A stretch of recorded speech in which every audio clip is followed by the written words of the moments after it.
हरे कृष्णा। आप सबका association to Krishna में फिर से स्वागत है। इस बार हम उत्सव 01 यानी पहला उत्सव आपके सामने ला रहे हैं। इस बार हम कामिका एकादशी के बारे में आप लोगों का वर्णन करेंगे, इसका क्या महत्व है। कामिका एकादशी जो है हमारे लिए एक वाकई बहुत बड़े उत्सव है। जैसे कि सारे एकादशी हमारे लिए उत्सव हैं, कामिका एकादशी भी बहुत बड़ा उत्सव है। जो भी हमारे से बड़े बड़े पाप हो जाते हैं, इस दिन भगवान हमारे को उनसे प्रार्थना करने से उनको हमारे को जो पाप हैं पाप से माफ करते हैं। एक बार की बात है, ऐसा हुआ था कि युधिष्ठिर महाराज जो थे उनने भगवान कृष्ण से जाके बोला कि हे प्रभु, जो श्रावण का जो महीना है, जो बारिशों का जो महीना है, जुलाई अगस्त का जो है, और जबकि पूर्णिमा हो चुकी होती है और चंद्रमा छोटा होते जाता है, उस समय जो एकादशी आती है जिसका नाम कामिका एकादशी है, उसके बारे में कृपया करके बताएं। भगवान कृष्ण ने बोला कि देखो ऐसा है, इसके बारे में ब्रह्मा जी ने नारद जी को बताया था। तो मैं वही चीज आपको बताता हूँ। तो नारद जी ने पूछा था ब्रह्मा जी से कि हे प्रभु, आप कृपया करके बताएं कि ऐसी कौन सी विधि है, ऐसी कौन सी एकादशी है जिससे कि सारे जो हमारे पाप हैं वो नष्ट होते हों। और ये जो श्रावण के महीने में जो एकादशी पड़ती है उसका क्या महत्व है, किसकी पूजा करनी चाहिए, उसका क्या विधि है, क्या क्या करना चाहिए।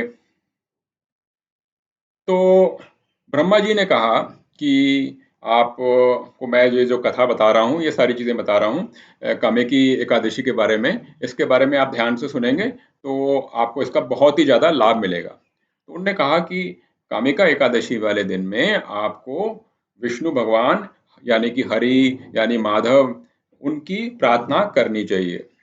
जो कि कृष्ण भगवान है, वो भी उनका रूप है। वो बताते हैं कि वो हैं जिनके एक हाथ में गदा है, एक हाथ में कमल है, एक हाथ में उनके चक्र है, सुदर्शन चक्र, और एक हाथ में शंख है। तो उनकी इस दिन पे हमें पूजा करनी चाहिए। फिर ब्रह्मा जी आगे जाके बताते हैं कि भी इसको करने से बहुत ही ज्यादा लाभ मिलते हैं।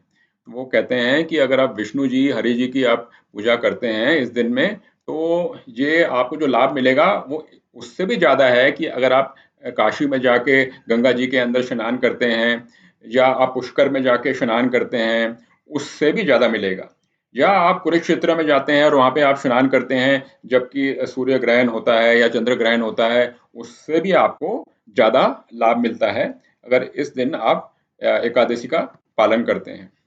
फिर ब्रह्मा जी कहते हैं कि जो लाभ किसी को मिलता है, अगर वो गाय और गाय के बछड़े को, गाय वो जो कि दूध देती हो, वो जो दान देता है, उससे जो लाभ मिलता है, उसको जो उससे पुण्य मिलता है, उससे भी ज्यादा पुण्य मिलता है अगर हम कामिका एकादशी का पालन करते हैं। फिर ब्रह्मा जी बताते हैं कि इस एकादशी की खासियत यह है कि जो इसको नियम के हिसाब से करता है, तो उसके जितने बड़े बड़े जो भी पाप होते हैं वो भी भगवान माफ कर देते हैं। और जो कामिका एकादशी वाले दिन में व्रत रखता है, तो उसको जो उसका लाभ मिलता है, वो लाभ उससे भी ज्यादा होता है कि जिसने सारे जो ग्रंथ हैं वो पढ़े हों, उसको जो लाभ मिलता है उससे भी ज्यादा लाभ मिलता है। फिर ब्रह्मा जी आगे जाके बताते हैं, इसका महत्व और बताते हैं कि अगर आपने कामिका एकादशी करी है तो यमराज जी भी आपको परेशान नहीं करेंगे। और दूसरी बात, आपका फिर पुनर्जन्म नहीं होगा। तो जीवन मृत्यु का जो आपके चक्कर में आप फंसे हैं, उससे आप निकल जाएंगे। फिर ब्रह्मा जी तुलसी महारानी जी की सेवा करना, तुलसी महारानी जी की पूजा करना, कामिका एकादशी के बारे में उसका महत्व बताते हैं। और वो कहते हैं कि आप अगर तुलसी महारानी की पूजा करते हैं और तुलसी लेके विष्णु भगवान को अर्पण करते हैं, तो भगवान बहुत ज्यादा खुश होते हैं। फिर आगे और बताते हैं कि ब्रह्मा जी की कामिका एकादशी वाले दिन में अगर आप तुलसी का अर्पण करते हैं भगवान विष्णु को, तो भगवान इसे बहुत ही बहुमूल्य मानते हैं और पूरे संसार के जितने भी बहुमूल्य पदार्थ हैं, बहुमूल्य चीजें हैं, उससे भी ज्यादा श्रेष्ठ मानते हैं। यहाँ तक कि अगर आप तुलसी महारानी का दर्शन भी करते हैं कामिका एकादशी में, तो भी आपके सारे पाप हैं वो कट जाते हैं और जो बीमारियां हैं वो भी कम हो जाती हैं। फिर ब्रह्मा जी कहते हैं कि आपको तुलसी महारानी जी को हमेशा जल देते रहना चाहिए। इससे यमराज जी भी बहुत प्रसन्न होते हैं। और फिर आगे जाके वो कहते हैं कि जो तुलसी हर जगह लगाता है, हर जगह तुलसी को लगाता है, तुलसी के वन बनाता है, तुलसी के बाग बनाता है, उससे जो होता है वो उसको गोविंद के घर में यानी वैकुंठ धाम में जाने का सौभाग्य मिलता है। वो जाके आखिरकार वैकुंठ में उसको जाने का सौभाग्य मिलता है। फिर ब्रह्मा जी ये भी बताते हैं कि जो चित्रगुप्त जो हैं, जो कि यमराज जी के साथ काम करते हैं, वो भी इसका अंदाजा नहीं लगा सकते, हिसाब किताब नहीं रख सकते कि आपको क्या क्या फायदा मिलता है अगर आप श्रीमती तुलसी देवी जी की पूजा करते हैं और श्रीमती तुलसी देवी के पास हमेशा घी का दिया जलाते रहते हैं। फिर ब्रह्मा जी कहते हैं कि आपको आज के दिन में विष्णु को, कृष्ण को हैं क्या करना चाहिए? आपको दीप दान करना चाहिए और इससे आपके सारे जो हैं पाप कटेंगे।